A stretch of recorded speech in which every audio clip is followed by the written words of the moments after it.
Well, here I am, back in Midway, and honestly, it feels like I never really left. I remember the day clearly.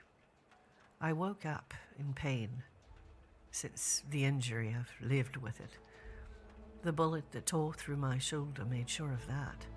At 24, I realized I would never know what it meant for pain to not be there. But what followed me wasn't just pain, but fear.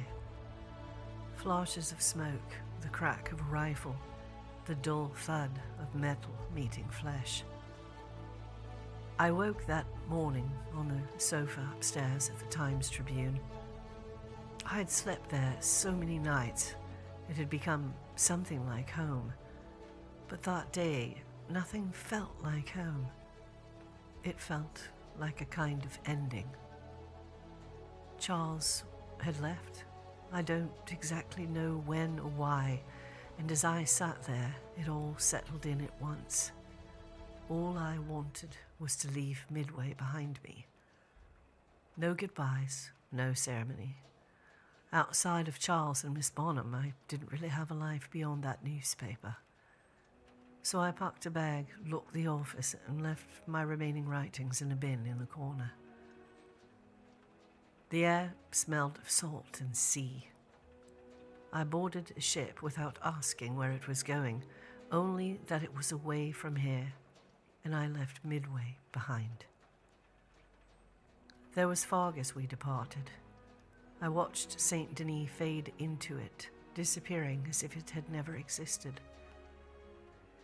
I don't remember much of the journey. I was exhausted and slept most of it. The slow rocking of the steamship carrying me down the Atlantic coast through the Gulf, across the Strait of Magellan, and up the Pacific past California and Oregon. Then a train across the continent, and finally a steamer to a place called Seattle. When I arrived, the docks were chaos, bustling, overcrowded, alive with the Klondike gold rush of 1896. Wooden wharves packed with travelers and freight, rail spurs running into the waterfront, ships bound for Alaska. The water itself was heavy with refuse. What I later learned was called Elliott Bay. Seattle was a city still becoming itself. I learned that on June 6th of 1889, a fire started in a woodworking shop and destroyed much of the central business district, 25 blocks. Remarkably, there were no deaths, but the city was forced to rebuild itself in brick and stone, widening its streets and raising sidewalks over the ruins. It felt like a city that refused to hide what it had been, rising from its own ashes. I didn't realize it then, but Seattle was Midway in another form. The city was named after Chief Sealth, or the Anglican term Seattle, of the Duwamish and Suquamish people. Early settlers remembered his influence and his cooperation and named the settlement Seattle in his honor. I didn't know it yet, but I hadn't really left anything behind, and it wasn't done with me. I found work at a small paper called the Seattle Star, founded at the end of the gold rush, a cheap afternoon paper, 1 cent a copy, meant for working class. It thrived on human stories, scandals, and the rising tension of unions and labor unrest. I met one of its owners, E.B. Ayers, who helped finance and promote it, and for a time I even enjoyed myself. I spent my days in camps of migrant workers, laborers, and indigenous communities, the people who actually held the city together. But eventually, I understood what I had refused to see. Seattle was just another Midway. You cannot escape violence. You cannot escape patterns. I had walked into a city that mirrored the one I tried to leave.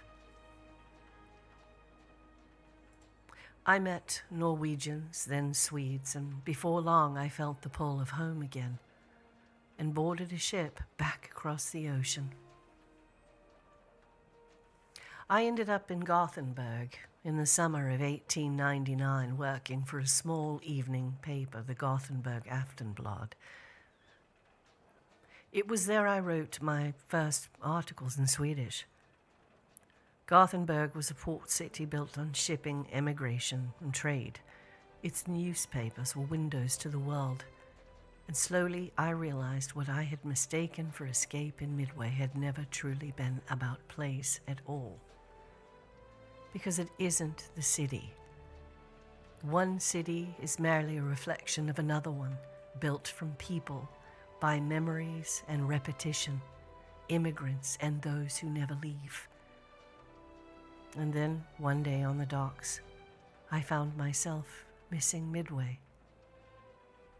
You see, there was a boy I saw almost every day during my breaks. He fished quietly, faithfully, as if it were the only certainty in his world, and somehow he always caught fish. I could see the joy in him, pure, unguarded. But one day, I watched a group of men approach him, asking him why he fished there. "Well, the fishing is good," the boy said. The men laughed at him as if they knew something he didn't, and they told him plainly there were no fish there. It wasn't possible at all, not at that distance from the dock to the water. After that, I only saw that boy once or twice more. He never caught another fish, and the light in him dimmed and was gone. And I learned something important. You see, what people believe about the world can shape what they experience in it, even when the reality hasn't changed. Doubt is contagious.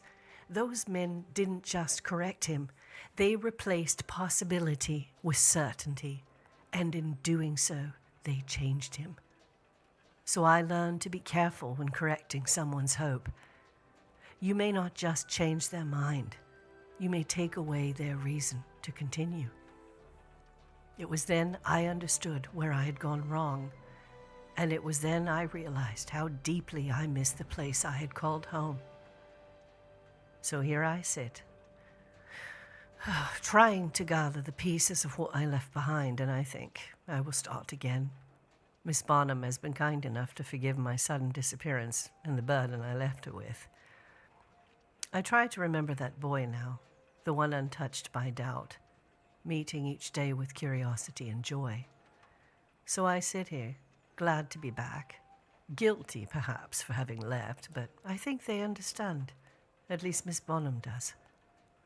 And I look forward to being here again, to Midway. And I look forward to telling its stories, to tell my own, and to build something that is not shaped by fear, but by curiosity and the wonder of a world still waiting to be seen.